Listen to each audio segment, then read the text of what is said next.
¿Con quién va a gobernar en caso de ganar la presidencia el señor licenciado Andrés Manuel López Obrador?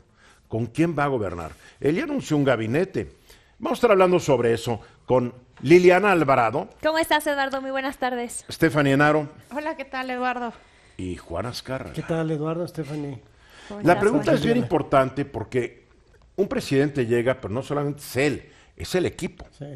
Entonces, no olvidemos que en diciembre pasado el señor López Obrador anunció a los 16 miembros de su gabinete, 8 hombres y 8 mujeres.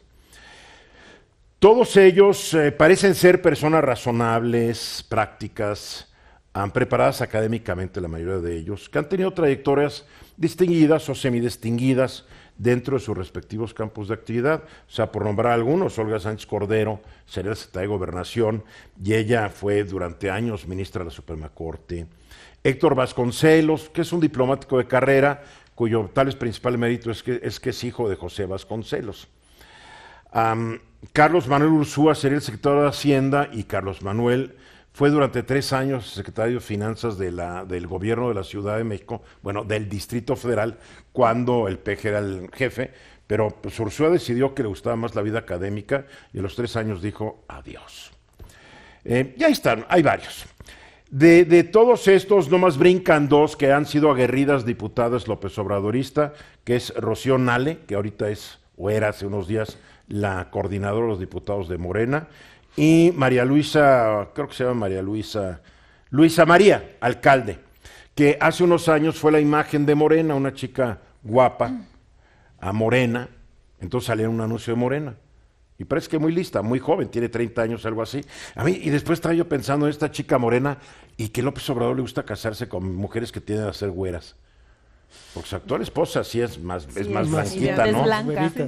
Y no sé si ella siente aludida cuando López Obrador echa sus discursos medio racistas, de los morenos y esto y aquello. Esposa decir, pues yo no soy morena, Andrés. Bueno, entonces la mayoría de los posibles secretarios de Estado presentados por López Obrador han desarrollado sus carreras dentro de centros de estudios superiores, organizaciones sociales y organismos no gubernamentales. Y no se parecen nada a los furibundos extremistas que desde años han seguido en las buenas y en las malas al caudillo de Morena. A ver, ¿cuáles son estos extremistas López Obradoristas que se distinguen por estar a favor de los gobiernos autoritarios de Venezuela y Cuba y de los regímenes izquierdistas de Centro y Sudamérica y en contra de todas las reformas realizadas en México durante los últimos 3 sexenios? A ver, ¿quiénes destacan? Obviamente la presidenta en turno de Morena, la señora Citlali Ibáñez, conocida por su nombre artístico de Jacob Polensky, que es un nombre totalmente inventado, no es judía, no es de Baja California, es la mamá de los que eran sus sobrinos, o sea, es toda una historia, es una historia inventada la de su vida de esta mujer. Bueno. Otro, el expresidente de ese partido y candidato a senador, Martí Batres Guadarrama. La senadora y candidata a diputada plurinominal, Dolores Padierna. El escritor Paco Ignacio Taibo II. El dominicano Héctor Díaz Polanco, que es presidente de la Comisión de Honestidad y Justicia de Morena. Y el candidato a diputado, Gerardo Fernández Noroña. Estos no solamente dicen que Venezuela va a todo dar, que todo lo que se dice de este país es una falsedad, como que el 1.000.000 de gentes que se han largado de Venezuela fueron una falsedad, ¿no? Pero en fin. Puede suponerse que López Obrador, en caso de ganar la elección presidencial, iniciará su gobierno acompañado de esos aparentes moderados que integrarán su gabinete. Pero yo me pregunto, ¿cuántos de los 16 seguirán junto a él cuando los problemas económicos, sociales y políticos se agraven como consecuencia de las políticas del presidente López Obrador?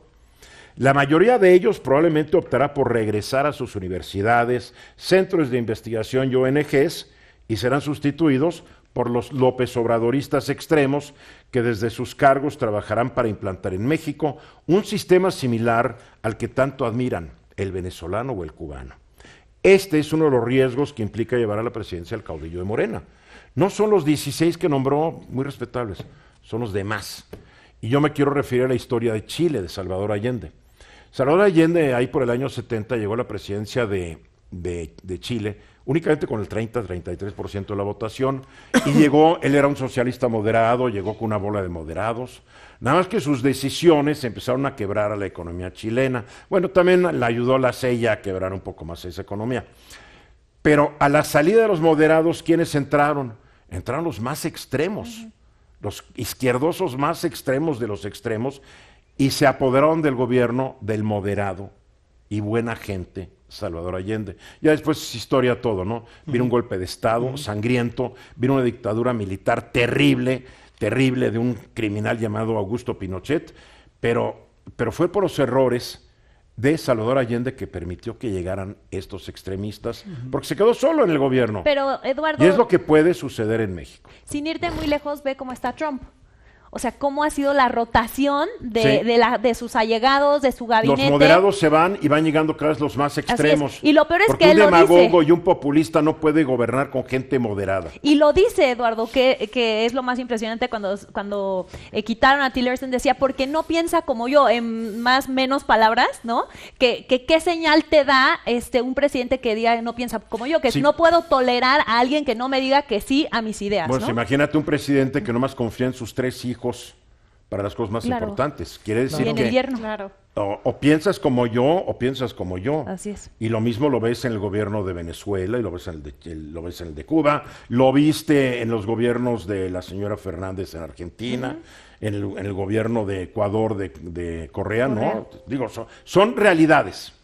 Y realidades que un sector de la población las entiende y las ve muy, muy claramente, pero es muy pequeño ese sector, porque el resto de la población, la gran mayoría, lo que ve es creer las mentiras que dice todos los días, ¿no? Es que el desprestigio de la clase política mexicana es inmenso. Que, Entonces, un político que pertenece a esa clase, que desde hace años decidió posicionarse como que no soy del sistema, pero que sí lo soy, ¿no? Pero López Obrador ha sido muy hábil y muy inteligente en la forma en que se posiciona. Toda la gente lo ve como un hombre que está en contra del sistema, cuando la verdad siempre ha sido parte del sistema. Eso es muy interesante porque los 3 candidatos presidenciales que tenemos, los que van los 3 punteros de las encuestas, López Obrador es el único con origen priista. Sí, ¿no? claro. No hay que perderlo de vista. Claro. Bueno, Mid no es, pero sí es, ¿no? La verdad, no nos hagamos. No, pero sí, porque también pero su familia es de origen priista, ¿no? Entonces... Bueno, pero Mid también es de Él ha origen... colaborado también Su en abuelo los materno panistas. era fundador del PAN, o sea, es PRIAN. Sí, él sí es una mezcla. Él sí es una PRIAN. mezcla, sí, es No, curioso. pero mira, cuando yo digo, mira, a mí estos que eran del PRI y después se fueron, siempre hay algo que molesta. Por ejemplo, López Obrador entró al PRI después del 68. O sea, si tú entrabas al PRI después del 68, realmente estabas avalando lo que el PRI y el gobierno priista hizo en 1968. Claro. Cuando ya se fueron del PRI, descubrieron milagrosamente, y Dios se les apareció y le dijo, lo del 68 fue terrible. Y entonces abrieron los ojos. Claro. Porque mientras fueron priistas, ni pío. Ahora ya la moda es que todo el mundo hable malo del 68, ¿no? Hasta los priistas dicen que fue terrible, pues ya 50 años, pues ya todos los principales protagonistas están muertos, ¿no? Pero yo sí creo que la moraleja es, ¿con quién va a gobernar Andrés Manuel López Obrador? ¿Con estos moderados o con esta ola de, a mi juicio, chiflados, extremistas, que a veces que rayan en lo anarquistas, que lo han rodeado desde el principio? Y incluso, Eduardo, a mí no me parece difícil pensar que desde un principio va a meter y van a convivir los moderados y los más radicales, porque hay mucho más de 16 puestos claves en un gobierno, ¿no? Cierto. Entonces, de entrada hay lugar para meterlos a todos, ¿no? Y como tú dices, tal vez que paulatinamente los moderados vayan saliendo, ¿no? Sí, él va a cuidar las posiciones clave, pero va a repartir exacto. lo demás. Por Entonces, reputación va a y otros jugar temas, un poquito ¿no? como han jugado todos los priistas y todos los panistas cuando han estado en el poder, repartiendo un poquito digamos, el poder, pero teniendo control de las verdaderas líneas de poder que están atravesados en todo el gobierno. Y López Obrador, con toda esta historia que tiene de ser el Mesías y poderse dirigir a la gente así, que la gente le cree todo, sus seguidores le creen todo, es un hecho. Todo, sin cuestionar nada, pues hay que ver sus listas plurinominales y todo lo que hay alrededor de la gente con la que va a gobernar para asustarse. Bueno, ¿no? es que también para asustarse ver las listas plurinominales de mí. No, bueno, digo, las de todos, las de todos. que lanzó el PRI, las de dijo, todos, cada las impresentable, de todos, Miranda pero y estamos todo. hablando Oye, de Eduardo, uno, pero sí. también muchísima del PRI gente de también su es de- campaña. Yo digo, ¿ahora con quién va a gobernar Mid? Si a todo Se mundo lleva lo medio puso, gabinete. se lleva medio Sí. de Bueno, gente que es está en que- la campaña. Es que está ¿no? sabiendo, sabe Es que va que a Mid, perder. si ganara, va a gobernar con el equipo de Luis Videgaray. Yo creo que sí. Digo, es la verdad. Todos van a estar en el Congreso. Sí. No, pues renunciarán a sus curules y se irán a secretarías de Estado. Sí, claro. Tal vez. Ahora, nótese Literal. que no lanzaron a Gerardo Ruiz Esparza, Cuando se manejó su nombre, fue tal el rechazo, en este mismo Claro. programa cuestionamos eso, que yo creo que el PRI dijo, bueno, pues ni modo. Sí. Aunque Escucharon, nunca tal sabes, vez. ¿no? Nunca sabes. Pero en fin, ahí están las cosas que hay que estar pensando rumbo al 1 de julio. Así de fácil.